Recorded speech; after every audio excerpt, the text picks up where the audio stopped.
Yeah, I mean, it's a big game. Obviously, we only got two home games left. We're game up from A&M with 3 games to go. So this is if you're planning to win an SC championship, you can't give away home games. And we said that from the beginning. We've had 7. We're 7-0 in home games. Arkansas is much better than they were the first time we played them, I think.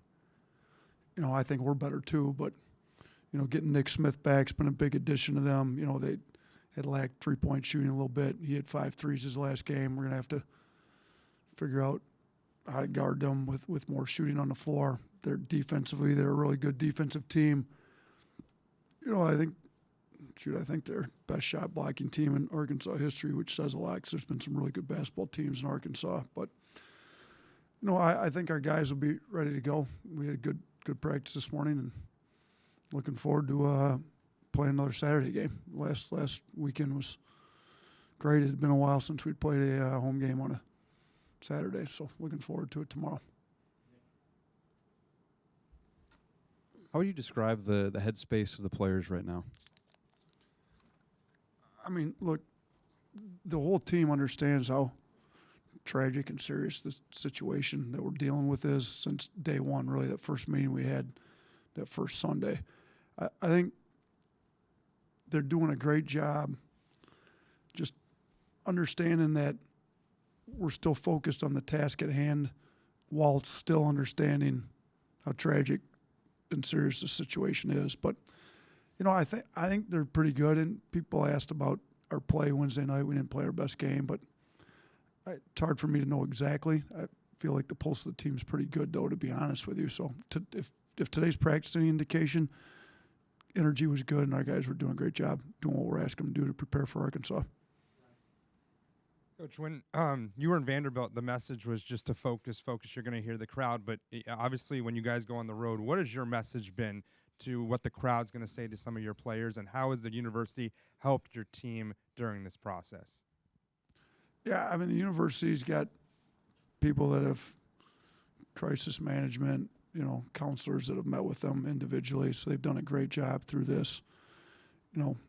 Like I said, I mean, it's a sad situation, but our players responding to people in other arenas doesn't help the situation out at all. I mean, so I think the team's doing a great job doing what we're asking them to do. We're asking them to stay focused on the basketball while we're dealing with basketball, and they've done a great job of doing that. Tomorrow's senior day, recognizing 3 guys, Dom, Noah Gurley, and Adam. They've all been in the program for different amounts of times in different roles. Can you just kind of talk about what each one has meant to the program? Yeah, so, I mean, it's great. We switched senior day up to the last weekend game so that all the parents could be here. You kind of go through the list. Adam Cottrell was a walk-on that came our first year. We kind of preferred walk-on that we recruited. He's an unbelievable kid. He's on academic scholarship here. It's been nice. We've been able to get some big wins where he's been able to get more minutes than a typical walk-on would be able to get. So he's just a great kid to be around. I think you all kind of get a good feel for him. He got to do the 94 feet with Billis, which most walk-ons don't get to do that. So, he's had a great year for senior year for him. Happy to see him get to senior day. Dom Welch came in, one of those kids who gets a 5th year of college because of COVID, had 4 unbelievable years at Bonaventure. We knew him from our time up in Buffalo. And, the injury limited his time with us, but he had a great practice today. His leadership's been good. His attitude's been unbelievable. So, we've got Dom, and then we also have Noah Gurley, who's, same deal, 5th year, because he transferred us as a grad transfer, then got another year because the 1 year was COVID year. So, and both those guys have had really good ways about them of leading without playing a ton of minutes, veteran guys in the locker room. So, happy to be able to honor all of them. Senior days are always, interesting with honoring everybody, but I think our team's doing a pretty good job, getting focused on what we got to do, and that's being Arkansas. So senior day notwithstanding. Kind of on that note, JQ still has a year of eligibility. Have you talked with him about coming back? Or Yeah, so I should have known you'd figure that thing out, Tony. Yeah, I mean, he's, with COVID, it's, sometimes guys get to fifth, sixth, so he had to sit on the transfer. And then his first year he played with us was a COVID year, so that technically didn't count. So then really his second year of eligibility was last year. This would be his third year, so he could play. We honored him last year, which technically is the third year he played, but his second year of eligibility. And he planned on leaving after last year. He blew the knee out, basically had to come back, and he's been great. I mean, he had another good practice day too. So I have brought it up with him. I don't have an answer for you. I think this is one of those deals, again, we get to the end of the year. And I'm going to be honest with you, the NIL opportunities have probably changed a lot of that stuff. I mean, he could probably make more money. He was one of those, with the old Jelly Fam thing, his NIL opportunities would have been a lot bigger right when he's coming out of high school. I mean, he had a big name. They had everything going on. But he's been able to capitalize on it now more. He's, see his name popping up on different things. So I don't know what he's going to do. We're going to figure that out in the offseason after the season's over. We as an administration, we've talked about how do you honor seniors, because, the kid literally could have 3 senior days with COVID. That's JQ. He had senior day last year. We could do it again this year.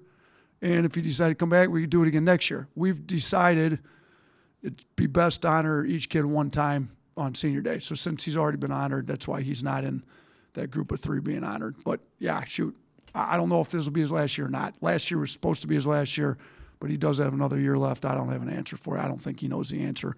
We'll see how workouts go after the season, all that goes.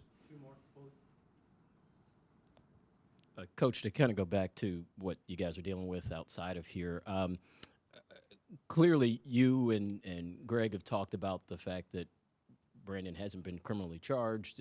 The investigation has led that way for you all to continue to play him. On the outside, there's been a lot of people who still feel like there's some level of punishment maybe that should have been levied. What would you say to them? Look, I mean, we've been taking it very seriously from day one. I mean, the first minute I got the information, I called Greg, and we've talked about it, and we've known the severity of it. But, Greg, I thought, did a great job addressing those comments on Wednesday. And I don't really have much else to add to it. We feel like we've done the right thing in this case, So I'm going to leave it at that with Greg's comments that he addressed. Just in terms of going forward, has there been changes to oversight of players or any education of players that might be different now that there's been situations off the court? Yeah, I mean, life's fluid. Different circumstances bring up different areas to talk about. There's different areas you need to educate your players on. The world changes as we've come across different situations. It's hard to predict everything that anybody's going to get into. We've taken the opportunities as a basketball program and as an athletic department as a whole, I think even as a university as a whole, to address situations that have come up, and we've taken that opportunity to try to educate our guys on different things like this. So, yeah, the answer is yes. We're using this as an opportunity to educate our players on stuff that hopefully will help them for the rest of their lives.